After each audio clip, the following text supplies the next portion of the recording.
You're listening to Consolidate That.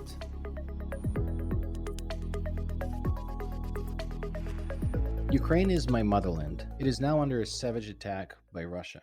Ukraine is shielding Europe and the rest of the civilized world from Putin's barbaric aggression. Ukrainians are brave and effectively fighting back. Let's help.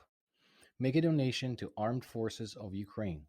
Link is in the show notes. Hashtag Stand with Ukraine. Welcome back to Consolidate That. Ivan, it's great to see you again today. I'm excited about our episode. We're doing another, what I call Ivan and Ryan kickback.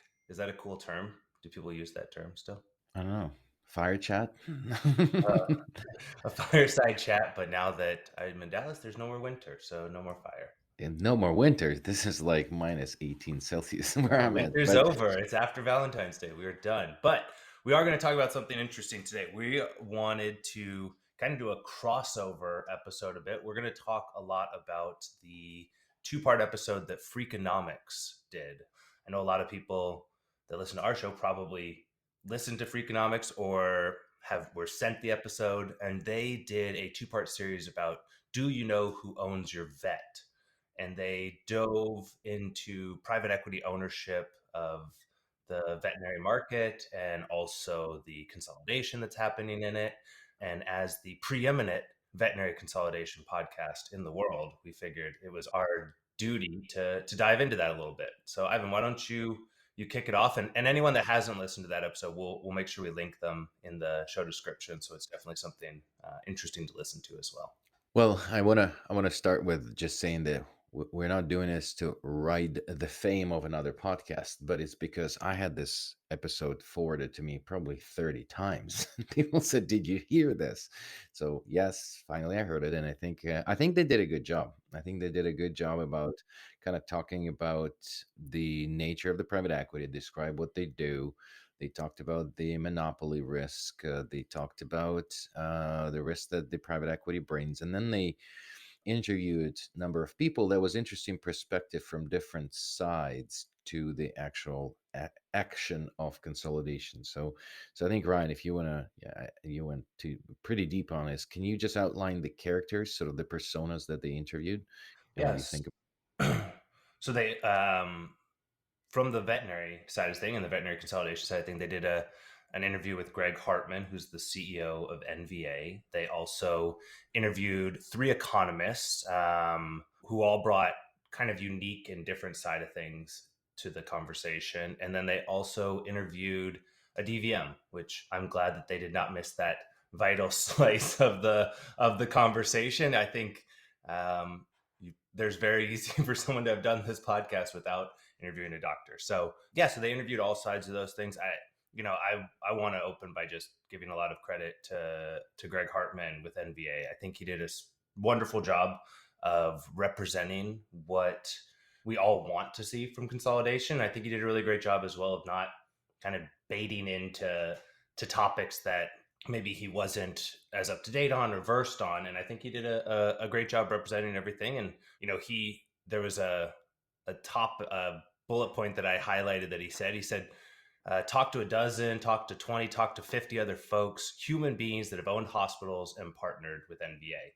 And, NVA is somewhat our Galaxy Vets competitor, but I think if we're all pushing towards the same goal, you can listen to a podcast, but talk to 20 or 50 people that have partnered, and you'll get a better taste than just an hour podcast. Yeah, I also agree that it was a pretty tough kind of interview to be on for Greg, and I think he did a phenomenal job actually staying neutral. I also feel bad for Thrive because I have a lot of friends that work there, and they kind of bash them without letting people from Thrive to talk about Mm-hmm. it. So, one person experience doesn't tell you the whole picture. I know lots and lots of hospitals that did join Thrive or Pathway, and they're very happy. In fact, we know quite a few. So, but I think what would be interesting is to just unpack, different roles in just veterinary world and see how consolidation is affecting everybody. So I think that Ryan, if you were to outline those roles that we should frame it around, who would you list? And we can tackle one at a time. Yeah, so I think let's start with the corporate view, because I think that's who was on trial. in some ways. So I think if we talk about the corporate side of the business, so the executive teams as well as the leadership, also sort of on trial and up for discussion was the finance and the private equity and the funding behind the space. And then also within that, I think the economists and the people that spoke there, and then I think DVMs, the people, and they just spoke about DVMs, but I think the important piece there would not just be DVMs, but every person within the clinic. Yeah, I would agree. And let's start there. Let's start with the executive teams because it's different from corporate, and that's sometimes a challenge because the hospitals, as you know, as we work with our hospitals and discovered, they think that the private equity itself, the group, and the executive team are the same and the same evil. A lot of the Mm, times we see that, and I think it could be the case, depending on what their purpose behind it doing this. And if executive team doesn't introduce things that are accepted with trust, and if there's no trust in the executive team, I think that's where it all breaks apart. And it depends on the a messaging and then your act. And actually, those two are very hard to connect, as we discover, because you could have the best intention in the world, but the execution is very difficult. And if along the way you partner with the team, with the private equity team that is not fully bought into your thesis and change agenda mid flight, then that also can really hinder the reality. So for example, you're starting with the best intention to improve industry, you partner with the private equity firm that says we're also all about this, and then all of a sudden once they invested or essentially bought you out, and that's what happens if you're their majority investor, then they can fire CEO, they can put a different CFO, they can put their new agenda in, and it's radically different from what they agreed upon. That's why we're so careful about choosing who we partner with, because it's really difficult to get on the same page up in the front. And I think that that's the fundamentally important thing, that when the management teams are looking to partner with the private equity, they have to be lockstep on the same page. So the strategy that is outlined is actually then executed on, not just we need to buy X number of clinics in the number of months, which also could be a strategy. There's nothing wrong with that, because private equity is coming in. I think that Applebaum, I think she said that the private equity is coming in not because they love pets. And I 100% agree with that. mm, Private equity, at some point at IDEX, I created this diagram of level of interest, how, pets want to be happy. Owners want to be their pets to be happy. Doctors in the clinics want the owners to be happy and the pets being healthy. And then private equity wants to have happy investors. And there's a disconnect. There's a disconnect in values. There's a disconnect in purpose. There's disconnect in the goal. And if you don't have those things connected, that's where it fundamentally breaks. So, as long as you're connected all the way through, I think that could be very beneficial. But what we've seen, unfortunately, quite a few of these organizations, they are articulating one thing, but they're actually after another thing. And what they talk about in the boardroom is not the same as they're talking in the hospital huddles. So that would be my take on the yeah, corporate sort of executive team. yeah. I think that you also have found that, as we talked about in the last episode, with and at the beginning of the season with the trends in the market, we are no longer seeing the what they call in the Freakonomics episode squeeze and sell. There's not people have already squeezed and sold, and now the people that are buying the second batch of these clinics and a lot of times are looking and excited about the buy and build side of things, which we've highlighted the arbitrage versus the margin expansion. And so that's something that I think is key for the differentiation today. Well, and the buy and squeeze. I mean, there's immediate. We talked about our value creation plan and different growth levers. They still exist. There's still 75% of clinics in North America that are not acquired, and there's still an opportunity in what's I would call quick wins, such as pricing change, which they emphasize Mhm. on. And they're saying, well, will the prices go up? And the corporate will bring new pricing. Some vets never changed their pricing for the last 5 years, and essentially they're not following the inflation. They're under pressure to provide bonuses and increase salaries, but they're not reflecting it in their pricing. Their workflow has been the same, so they're not improving the productivity of the clinic. So technically hitting their EBITDA because of the demand of increasing the salaries. So having an economic look at it, not just emotional, is very important. And then when the private equity, not even private equity, when the people with the business acumen and the training come in and look at the business, increasing pricing to match the inflation rate is just logical. That's what everybody does. And if the vets are behind on that, that's just one of the things you do when you start with them. And then you look at the other things that are quick wins. If you're a large platform, you have the buying power, so that's also still exists in all of these privately owned clinics. But then once the bigger consolidator buys the smaller consolidator, those are all sort of what you or they refer to as squeeze and sell. Those are all executed, all of those growth levers, and then you need to come up with the true operational efficiency or operational excellence techniques to actually make the practice more productive. But this is where you run into the next layer of problems. Why would the vet want to increase productivity, increase number of appointments, increase revenue, EBITDA, or anything else? How do you actually go to the vet, which the vet was quite negative about in this episode, quite negative about the corporate ownership? And I understand that because I was working in wonderful practice, and then all of a sudden it was bought, and then now all of a sudden I'm told that I need to do this and do that to produce more. What's my benefit behind it? And I agree with that vet. Yeah, yeah. I think Dr. Peters, who they had, I think she was very well spoken and eloquent, and spoke a lot and said a lot of great things about her experience. But I do think that, like you said, she was a vet within a specialty clinic, and she was a non-owner in a very large clinic. And I think that that's something that's probably missing, right? Everyone within the space knows the differences that a specialty and ER has versus a general practice. And if you aren't day in and day out really understanding the finances behind what's going on, like you said, we see practices that are selling their medicines at a loss because they haven't updated the inventory basis. And so it's, I don't know if it was a fair shake on the idea of, okay, prices went up. Well, was the practice acquired because there was the opportunity for prices to go up because they were selling under value? Was there, a reduction in staff because they were running at too high of staffing numbers? And maybe the previous owners just said, well, we just like to keep everyone on and keep them at the hours, but maybe the business was running at a loss or something to that effect. So there's an interesting thing there. And I think for us, the way we tackle that within Galaxy Vets is the idea of getting the owner's mindset.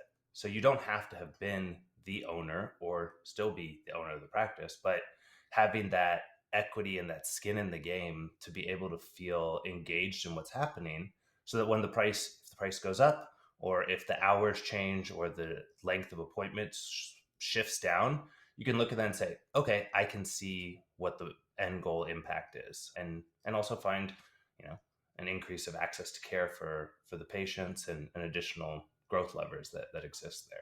Well, the other interesting thing that they did mention in the episode, which I think was it was kind of the opposing issues. They said that, well, the prices may go up, but at the same time, a little later in the episode, they're talking about the wages don't pace with the economy. But essentially, those two are in juxtaposition of basically trying, if you don't raise pricing according to the economy change and inflation, but you do want your wages to go up, well, how do you do that? You need both to go up to validate that. So I think that was interesting that they put both as negative, but not thinking that the two have to be related.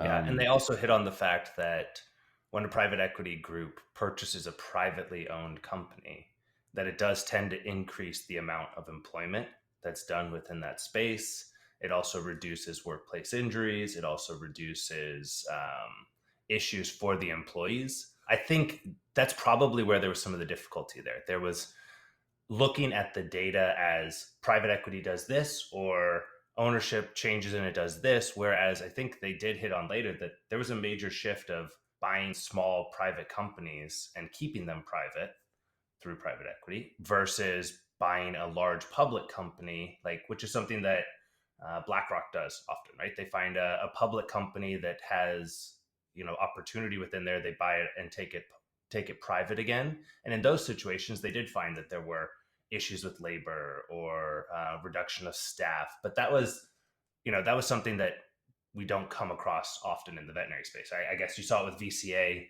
a long time Yep. ago, but that's kind of the only one I can think of off the top of my head that was public and then went Well, back that's the private. only one that was public, actually. So Yeah, there's not there's so not it's a many very that were small sample public. size for the vet space. Yeah. But I agree with you, and kind of going back to, to the whole point of staff satisfaction and the employee satisfaction and veterinarian. It's interesting that it's almost like this phenomena that, that was described in The Innovation Dilemma by Clayton Christensen, awesome book actually. And he's talking about the innovation and the people that are taking the deals from suppliers on particular parts, or they're taking different niche of the market and taking smaller market, which essentially makes sense. But then at the end of the day, it kind of bankrupts them. And the very typical example was with the Dell, when they outsourced a bunch of stuff to Asus and started outsourcing to them motherboard and then soundboard and everything else. And then at the end of the day, Dell didn't have any parts, and then Asus arise as a separate entity, completely sort of killing Dell. But it's the same thing about the sellers of the practices. So basically, everybody wants the sellers of the practices to go back to this situation where it's, the vet retires and sells it to one of the associates or to the associates. That's Mhm. great, but what an opportunity is open to those vets that worked hard and then selling it to, 15, well, not anymore, but last 2 years, 15, 17 multiple. Why would that person sell to the associate when there's such a huge reward for their entire career? And they can do it once in a lifetime. So, you can complain as much as you want about that, but the fact is, why would the person, and it doesn't mean that if you sell it to the next associate, it's going to be a better experience. The next Mhm. associate might be terrible at business and terrible leader and all other things. So you could actually hit on both sides and not have a better leader, and of course you worked with them for a longer time and you can assist them a little better. But fundamentally, I think what private equity did, at least for the sellers, they can really benefit from the project of their lifetime and then have an incredible retirement, which they, thoroughly deserve. But Yeah. then if you look at people that don't benefit from transaction, how do you get them involved? And you mentioned employee ownership, which is, our passion and a part of our thesis. But as you're looking at the practices that we haven't yet excel in inserting the knowledge of that, because explaining to people that they have non-tangible, share, well, they're tangible, they're there, but shares that they are responsible now in growth is very difficult for people Mhm. that are passionate about treating pets. And explaining to them that doing it more efficiently, decreasing the waste in the hospital, coming up with the new ways of doing it, the cause and effect is very remote. So there's so much education that needs to be given to people on the floor, on the front lines, doctors, technicians, receptionists. They all are shareholders in Galaxy, but at the end of the day, they don't feel this way because you need to go through a tremendous amount of education. And that's what National Center of Employee Ownership is actually focused on. And we're now going through a lot of different training that we need to provide to our people before we implement any change, so they actually understand that bringing in workflow optimization is valid and why it is. And then bringing in, raising prices, to go back to that, and everything else, because they just don't think in those. That's not the angle that they're used to looking at this. Yeah. Yeah. You know, I think it was definitely interesting. They hit on a ton of things. I think everyone that comes into the vet space. Still somewhat new to the vet space, but anytime someone new comes into the vet space and I get a chance to meet with them, I say there's a ton of things at play here that don't overlap with your previous experience, whether it was dialysis that they talked about, or dental, or private equity ownership of fast food restaurants. I don't think that it's a one-to-one exchange, and I think that some more data and research that they will be doing and probably are doing around the private equity ownership of veterinary practices will be very interesting. And I'd love to, as we grow, we're going to continue to do our research. And as you all know, we're very research and data driven. I think it would be cool to see what sort of output we get from people that stay with us if someone leaves, understanding what that looks like. The one person that they definitely left off the podcast was a selling practice owner of a general practice. That's what that 25% of consolidation is. Those are the people that most deeply understand, in my view, what happened, what's happening. And so that's what our next episode is going to be. So they did a 2-part episode. So we're going to do a 2-part episode somewhat. We're going to have an incredible doctor, Dr. Jeff Smith, out of our practice in Virginia, join us to the beginning. We're just going to talk a little bit with him about kind of his view on what it's like selling a practice. And then we're going to dive into some more things outside of that too. Yeah, no, that's great. I think that was the missing part there. So it'll be interesting to invite one of our partners and then see what his opinion is about the private equity. Well, until next week. Again, if you want to listen to the Freakonomics episode, we will post it down below in the show description. And then next week we will have Dr. Smith with us to give another view on everything. So thanks for joining us. Thanks, Ryan. Cheers. Thank you so much for listening to Consolidate That. If you want to hear our new episodes, please find us on any podcast platform. Also, you can learn more about us on our website at galaxyvets.com.